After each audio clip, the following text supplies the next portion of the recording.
घर खाद्य diabetes control हो पार किंतु केउ खाद्य केते परिमाण रे खाइबे ताहार प्रॉपर नॉलेज थिबा दरकार। दर्शक बंधु मु आज आपन क्वेश्चन टे पचारि आमे खाद्य खाई कि खाई थाउ आपन को उत्तर रहइबो ऑब्वियसली पेट पुरैया पे खाई थाउ किंतु यह केते दूर ठीक मु कहबी था संपूर्ण ठीक न कारण शरीर रे खाद्य हजम होला परे ता एनर्जी रे कन्वर्ट हुए विटामिन्स मिनरल्स जहाँ शरीर रे एक निर्दिष्ट काम पई व्यवहृत हुए। मो शरीर को एक कंप्यूटर सहित तुलना करी जेमती कंप्यूटर हार्डवेयर और सॉफ्टवेयर थाए हार्डवेयर देखा जाए किंतु सॉफ्टवेयर आखि को देखा जाए किंतु सॉफ्टवेयर पूरा हार्डवेयर को कंट्रोल करथे। सेही परि आम शरीर रक्त मांस हाड़ ए सब हार्डवेयर हेले हमरो कोटी कोटी कोष बा सेल्स गुड़ी को तैयारी करथांती एवं प्रत्येक सेल भितर हमरो केमिकल प्रोसेस चली थाए याको आमे सॉफ्टवेयर सहित तुलना करि परिबा जहाँ आखि को देखा जाएनी किंतु शरीर काम करिबारे एक मुख्य भूमिका नहीं थाए। आज यही वीडियो रे हमें देखिबा केउ खाद्य केते परिमाण रे खाइले आम शरीर को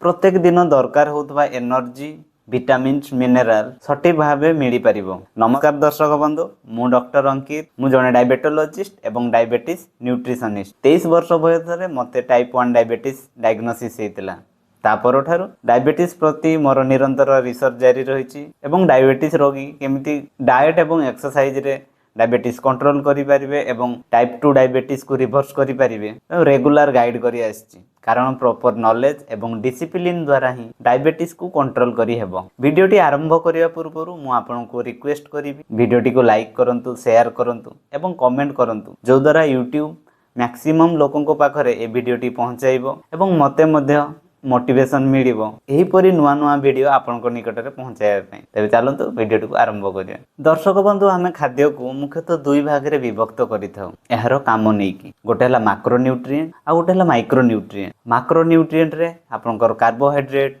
प्रोटीन फैट आसीबो जहाँ रक्त मांस हाड़ तैयारी करंती आम उदाहरण अनुसार हार्डवेयर तैयारी करंती यह अभाव हेले संगे संगे जना पड़िबो हमको भोक लागिबो काम करिया पे एनर्जी मिलिबनी आ दुर्बल लागिबो तेणु यार लक्षण गुडी को हम जानि पारि हम संगे संगे खाई थाउ। ए मैक्रो न्यूट्रिएंट रे जेपरि कहली हमर कार्बोहाइड्रेट प्रोटीन फैट रहिबे जदि उदाहरण देबा भात रुटी डाली क्षीर दही माछ मांस पनीर जोड़ा आमे प्रत्येक दिन खाई थाउ। सेही परि जदि आमे माइक्रो न्यूट्रिएंट देखिबा माइक्रो न्यूट्रिएंट कहले आम शरीर को दरकार होतबा विटामिन्स एवं मिनरल एगुडी को हमर फल एवं पनीपरिबा गुडी करे प्रचुर परिमाण रे थाए एगुडी को अभाव हेले संगे संगे जाना पड़ेनी आपण बाहर को देखिया पई हेल्दी थिबे किंतु भितरे यार अभाव हेले शरीर रो केतेक दरकारी केमिकल प्रोसेस हेई न परिबा जोगु भितरे रोग प्रोसेस स्टार्ट हे जाय एवं दीर्घ दिन एपरि रहिला परे तार लक्षण देखा जाय जेपरि विटामिन अभाव रो लक्षण जीभगा हे गले विटामिन B12 अभाव हुए अंधार कणा रोग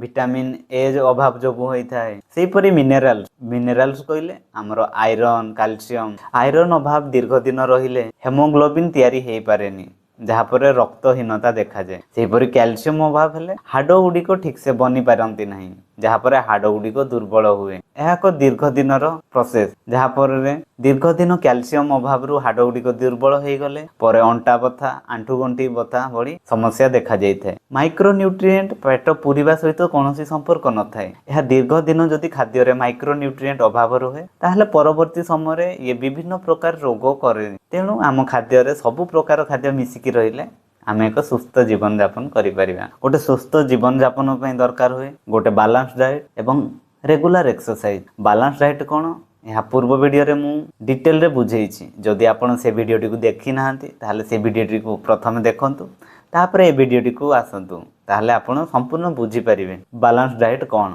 मु आई बटन रे वीडियोटी को लिंक कर देइछि आपण से वीडियोटी को प्रथम देखंतु तापरे ए वीडियोटी को आसंतु। बैलेंस डाइट रे हमर 40 रु 50% कार्बोहाइड्रेट रहिबो 15 रु 20% प्रोटीन रहिबो एवं 20 रु 30% फैट रहिबो एवं हम भारतीय खाद्यर मुख्य एनर्जी आसे कार्बोहाइड्रेट रु। कार्बोहाइड्रेट कहले कौन भात रुटी दालिया सुजी यही सब कार्बोहाइड्रेट हजम होला परे ये ग्लूकोज रे कन्वर्ट हुए आम शरीर को दरकार होतबा एनर्जी रो एक मुख्य भाग ग्लूकोज रु आसी थाए एवं यही ग्लूकोज ही डायबिटीज रो एक मुख्य कारण। ताहले आपण कहबे ताहले कार्बोहाइड्रेट को पूरा बंद कर देबा ना ग्लूकोज रहिबो ना डायबिटीज दर्शक ताहा केबे पॉसिबल न कारण आम शरीर रो मुख्य अंग जेपरि हला ब्रेन हार्ट किडनी ए सब चलिबा पे एनर्जी दरकार हेते हार्ट आ किडनी से प्रोटीन ଆଉ ଫ୍ୟାଟ୍ ରୁ ମଧ୍ୟ ଏନର୍ଜି ରେ ଚାଲିବେ, କିନ୍ତୁ ବ୍ରେନ୍ କେବଳ ଗ୍ଲୁକୋଜ ଯୋଉଟା କାର୍ବୋହାଇଡ୍ରେଟ ରେ ମିଳିଥାଏ ସେହି ଏନର୍ଜି ହିଁ ଦରକାର କରିଥାଏ। ଯଦି ଆପଣ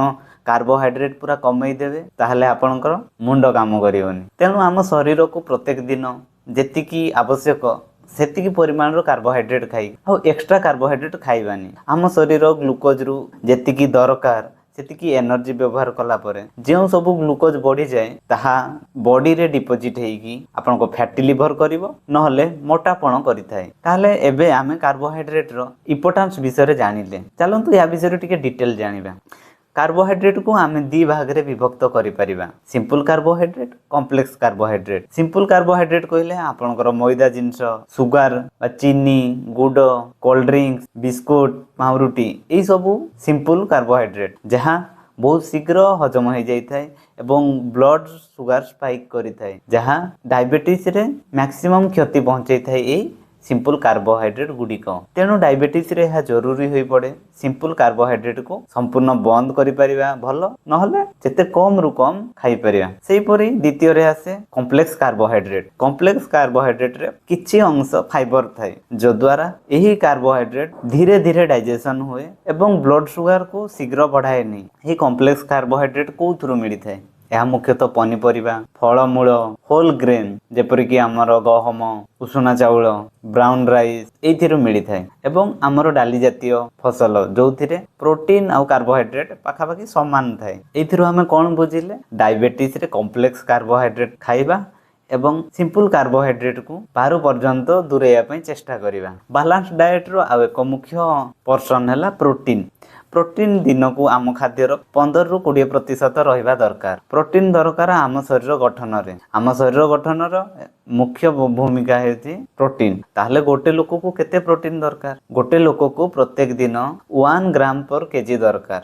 ଯଦି ଗୋଟେ ଲୋକର ଓଜନ 50 କେଜି ରହୁଛି ତାହେଲେ ପ୍ରତ୍ୟେକ ଦିନ ତାକୁ 50 ଗ୍ରାମର ପ୍ରୋଟିନ ଖାଇବା ଦରକାର। ଆପଣ ଦିନକୁ 2 ଗ୍ରାମ पर केजी ପର୍ଯ୍ୟନ୍ତ ନେଇପାରିବେ। ଆମ ଉଦାହରଣ ଅନୁସାରେ ଯଦି 50 କେଜି ଓଜନର ଲୋକ 100 ଗ୍ରାମ ପର୍ଯ୍ୟନ୍ତ ପ୍ରୋଟିନ ନେଇପାରିବେ। ଯଦି କିଡନୀ ରୋଗ ଥାଏ ତାହେଲେ ପ୍ରୋଟିନର ପରିମାଣ କମ କରିବା ପାଇଁ ପଡ଼େ। ତାହେଲେ ପ୍ରୋଟିନ ଖାଇବାର ଫାଇଦା କ'ଣ? ଯଦି ଆପଣ ଖାଦ୍ୟରେ ସଫିସିଏଣ୍ଟ ପରିମାଣର ପ୍ରୋଟିନ ନେଉଛନ୍ତି ତାହେଲେ ଏହା ଆପଣ ପେଟକୁ ଫୁଲ ରଖିଥାଏ, ଭୋକ କମ ଲାଗିଥାଏ ଏବଂ ଖାଦ୍ୟ ହଜମ ହେବା ପାଇଁ ଅଧିକ ସମୟ ଲାଗେ। ଯଦି ଆପଣ କାର୍ବୋହାଇଡ୍ରେଟ ସହିତ ସଫିସିଏଣ୍ଟ ପ୍ରୋଟିନ ନିଅନ୍ତି ତାହେଲେ କାର୍ବୋହାଇଡ୍ରେଟର ଡାଇଜେସନ ସ୍ଲୋ ହେଇଯାଇଥାଏ ଏବଂ ବ୍ଲଡ ସୁଗାର ଆମର ହଠାତ୍ ବଢି ନଥାଏ। ଦର୍ଶକ ବନ୍ଧୁ, ପ୍ରୋଟିନକୁ ଆମେ ଦୁଇ ଭାଗରେ ବିଭକ୍ତ କରିପାରିବା। ଗୋଟେ ହେଲା କ୍ଲାସ 1 ପ୍ରୋଟିନ ଆଉ ଗୋଟେ ହେଲା କ୍ଲାସ 2 ପ୍ରୋଟିନ। କ୍ଲାସ 1 ପ୍ରୋଟିନରେ ସବୁ ପ୍ରକାର ଆମିନୋ ଏସିଡ ମିଳିଥାଏ, ତେଣୁ ଏହାକୁ କ୍ୱାଲିଟି ପ୍ରୋଟିନ କୁହାଯାଏ। ସେହିପରି କ୍ଲାସ 2 ପ୍ରୋଟିନରେ ସବୁ ପ୍ରକାର ଆମିନୋ ଏସିଡ ମିଳିନଥାଏ। ତାହେଲେ କ୍ଲାସ 1 ପ୍ରୋଟିନ କିଏ? କ୍ଲାସ 1 ପ୍ରୋଟିନରେ ଆମର ମାଛ, ମାଂସ, ଅଣ୍ଡା, ଦହି, କ୍ଷୀର, ପନିର ଏଗୁଡ଼ାକ ଆମ କ୍ଲାସ 1 ପ୍ରୋଟିନରେ ଯିବେ। କ୍ଲାସ 2 ପ୍ରୋଟିନରେ ଆମର ଡାଲି ଜାତୀୟ, ହରଡ଼ ଡାଲି, ମୁଗ ଡାଲି, ବୁଟ ଡାଲି ଏଗୁଡ଼ିକ କ୍ଲାସ 2 ପ୍ରୋଟିନରେ ଯିବେ। ଯଦି ଆପଣ ଡାଲି ଜାତୀୟ ଖାଦ୍ୟ ଖାଉଛନ୍ତି ତାହା ସହିତ କେଉଁ ଖାଦ୍ୟ କମ୍ବିନେସନ ଖାଇଲେ ସବୁ ପ୍ରକାର ଆମିନୋ ଏସିଡ ମିଳିପାରିବ, ସେଥିପାଇଁ ପ୍ରପର ନଲେଜ ଦରକାର। ସେ ବିଷୟରେ ଡିଟେଲ ଡିସ୍କସନ ଏ ଭିଡ଼ିଓରେ ପସିବୁଲ ନୁହଁ, ତାହା ଉପରେ ପରେ କେବେ ଏକ ଡେଡିକେଟେଡ ଭିଡ଼ିଓ ବନେଇବି।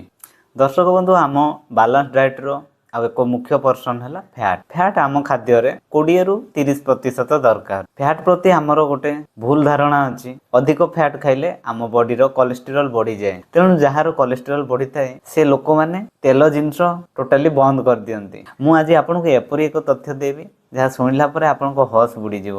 ଯଦି ଆପଣ ଫ୍ୟାଟ୍ ଖାଦ୍ୟ କମ ଖାଉଛନ୍ତି ତାହା ଶରୀରର କୋଲେଷ୍ଟ୍ରଲ କମିବା ପରିବର୍ତ୍ତେ ଆହୁରି ବଢିବ। କାରଣ ଆମେ ଖାଉଥିବା ଫ୍ୟାଟ୍ର 5ରୁ 10% ହିଁ ଶରୀରରେ ବ୍ୟବହାର ହେଇଥାଏ। ଶରୀରରେ କୋଲେଷ୍ଟ୍ରଲ ବଢିବାର ମୁଖ୍ୟ କାରଣ ହେଉଛି କାର୍ବୋହାଇଡ୍ରେଟ। କାର୍ବୋହାଇଡ୍ରେଟ ଆମ ଶରୀରକୁ ଦରକାର ହେଉଥିବା ଏନର୍ଜି ପରେ ଯାହା ବଳକା ରହିଯାଏ ତାହା ଲିଭରରେ ଡିପୋଜିଟ୍ ହେଇଥାଏ।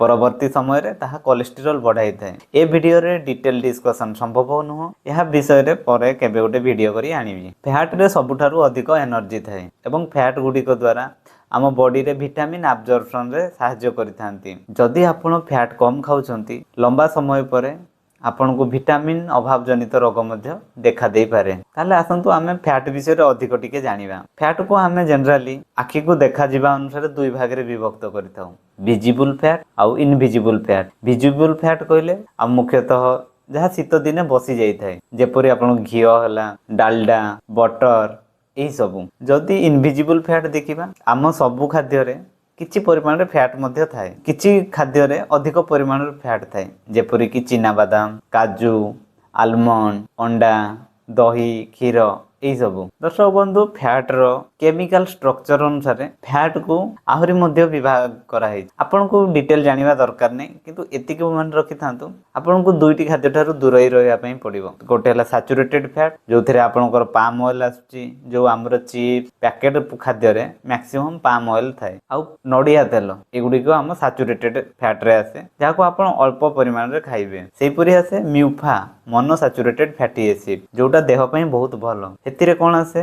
ଆପଣଙ୍କର ସୋରିଷ ତେଲ, olive oil, rice bran oil, ଯାହା ଦେହ ପାଇଁ ଭଲ। ସେହିପରି ଆଉ ଗୋଟେ ବିଭାଗ କରାଯାଇଛି ପ୍ୟୁଫା ବା ପଲି ଅନସାଚୁରେଟେଡ୍ ଫ୍ୟାଟି ଏସିଡ୍, ଯାହା ଆପଣ ମିଡିୟମ ପରିମାଣରେ ଖାଇପାରିବେ, ଯେପରି ସନଫ୍ଲାୱାର ଅଏଲ। ତାହେଲେ ଏଥିରେ ଗୋଟେ କ୍ୱେଶ୍ଚିନ୍ ଆସେ, ଆମେ ଦିନକୁ କେତେ ପରିମାଣରେ ଫ୍ୟାଟ୍ ନେଇପାରିବା ବା ଏଇ ତେଲ ଜାତୀୟ ଖାଦ୍ୟ ଗୁଡ଼ିକୁ ନେଇପାରିବା? ଏହି ତେଲ ଗୁଡ଼ିକୁ ଆପଣ 2 ରୁ 3 ଚାମଚ ଖାଦ୍ୟରେ ବ୍ୟବହାର କରିପାରିବେ। ସେହିପରି ଫ୍ୟାଟ୍ ବିଷୟରେ ଆଉ ଏକ ନଲେଜ ଆପଣଙ୍କ ରଖିବା ନିହାତି ଜରୁରୀ। ଆପଣ ଟ୍ରାନ୍ସ ଫ୍ୟାଟ୍, ଯେଉଁଟାକି ତେଲକୁ ବାରମ୍ବାର ଗରମ କରିବା ଦ୍ୱାରା ହେଇଥାଏ, ଏ ଟ୍ରାନ୍ସ ଫ୍ୟାଟ୍ ଠାରୁ ଦୂରରେ ରୁହନ୍ତୁ, କାରଣ କୋଲେଷ୍ଟ୍ରଲ ବଢ଼ିବାର ମୁଖ୍ୟ କାରଣ ହେଉଛି ଏହି ଟ୍ରାନ୍ସ ଫ୍ୟାଟ୍। ତେଣୁ ବଜାରରେ ଛଣାଛଣି ଖାଦ୍ୟ ଠାରୁ ଦୂରରେ ରହିବା ମାନେ ହେଉଛି ଟ୍ରାନ୍ସ ଫ୍ୟାଟ୍ ଠାରୁ ଦୂରରେ ରହିବା। ତାହେଲେ ଏହି ଭିଡ଼ିଓରେ ଦର୍ଶକ ବନ୍ଧୁ ଆମେ ଡିଟେଲ ଖାଦ୍ୟ ବିଷୟରେ ଜାଣିଲେ। ଯଦି ଭିଡ଼ିଓଟିକୁ ଭଲ ଲାଗିଥାଏ ତାହେଲେ ଲାଇକ୍ କରନ୍ତୁ ଏବଂ ଭିଡ଼ିଓଟିକୁ ସେୟାର କରନ୍ତୁ।